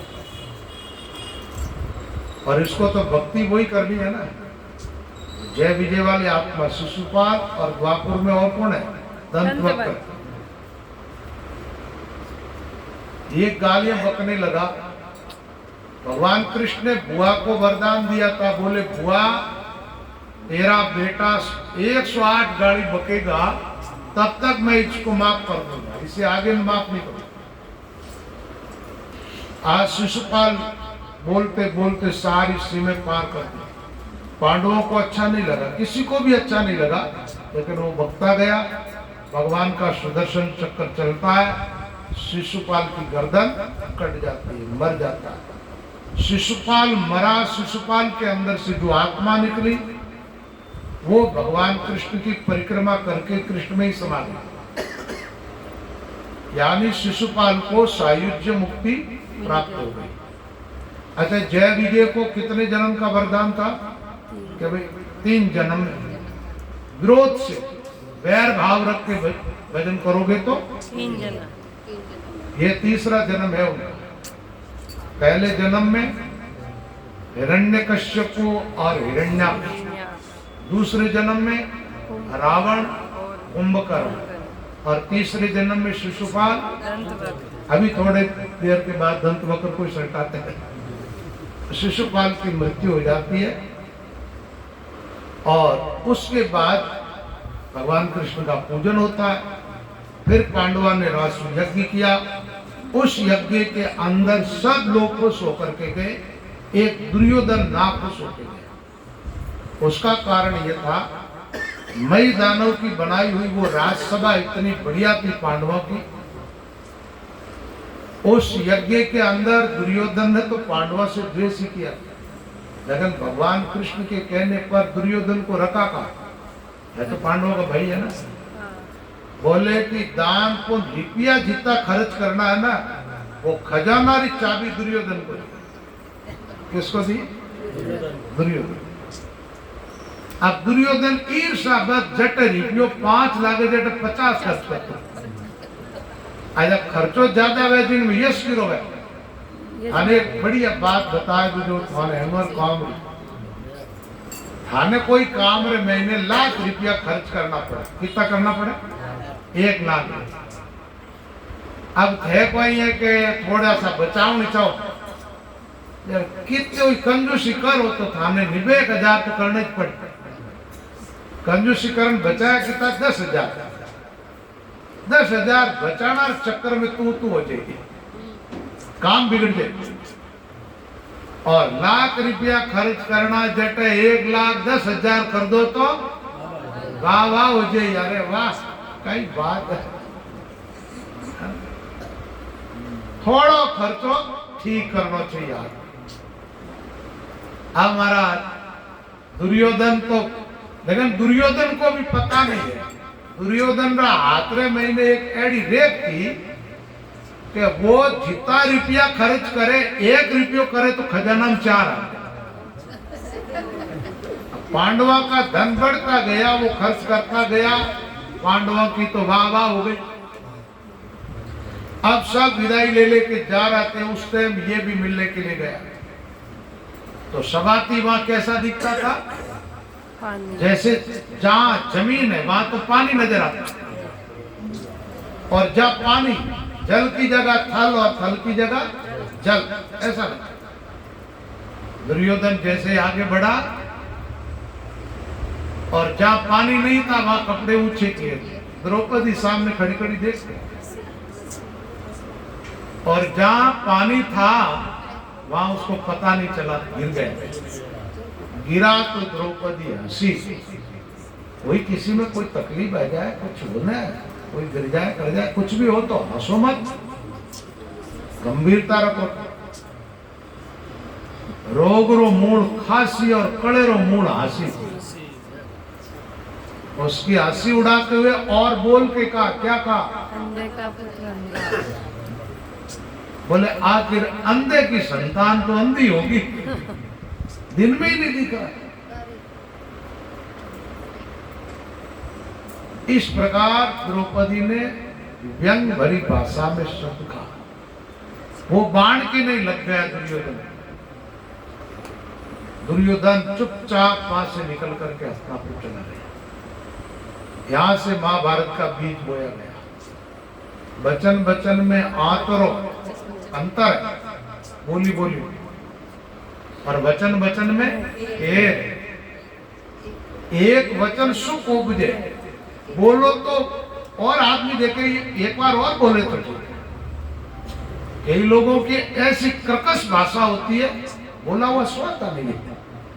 वचन वचन में बड़ा अंतर। एक वचन सुख उपजे के दुख को ढेर। विष अमृत मुख माई, मुंडा में जबान में तो विष है, जबान में जबान जैसी प्यारी जग में, जबान जैसी खारी क्या, मानुष तन पायो रे बंदा जीती बाजी हारी। तो दुर्योधन चला जाता है और यही आगे जाकर के युद्ध का कारण बनता है, ताकि पांडवों की सब जगह जय जयकार हुई। बड़ा सरोवर दिखता दिवस प्रकाशित भान, फिर भी जल सूझा में हाय अंध संतान। इधर भगवान कृष्ण इंद्रप्रस्थ आए हुए हैं, पीछे से एक साल्व नाम का दैत्य जिसके द्वारका पर चढ़ाई थी। ये कुंदनपुर में जब रुक्मणी का हरण किया था ना, यादवों की सेना से हार करके गया, तो ये घर नहीं गया। ये ऐसा तप करने लगा, एक मुट्ठी धूल खा करके तप करता। शंकर भगवान कृपा हो गई, शिव जी से वरदान मांगा, मुझे ऐसा विमान दे दो जिसमें बैठ करके मैं द्वारका पर चढ़ाई करूं और द्वारका के लोग सब भयभीत हो जाए। शिव जी ने कहा भगवान कृष्ण के अलावा सब भयभीत हो जाएंगे। भगवान कृष्ण के पुत्र है जो प्रद्युम्न, इसने इसका सामना किया। कई दिनों तक युद्ध चलता था। भगवान कृष्ण और बलराम जी जब इंद्रप्रस्थ से वापस गए, वहां जाकर के देखा तो द्वारका पर तो बड़ी विपत्ति आई हुई। भगवान का युद्ध होता है तो उसमें साल मारा जाता है, उसकी मदद के लिए ये दंत वक्र भी आ जाता है। ये आता तो ये भी भगवान कृष्ण के हाथों मारा जाता है। कहते हैं कि उस युद्ध के अंदर बहुत सारे साल पक्ष के राजाओं का वध हुआ। ये मृत्यु को प्राप्त हुए और द्वारका के अंदर वापस सुख शांति हुई। ये युद्ध लड़ाई वाला प्रसंग है, इसलिए इसको थोड़ा संक्षिप्त सुनाते हैं। आगे का बड़ा मीठा प्रसंग है, सुंदर। सुदामा चरित्र जो दूसरे सत्र बैठते ही गोविंद गोविंद गोविंद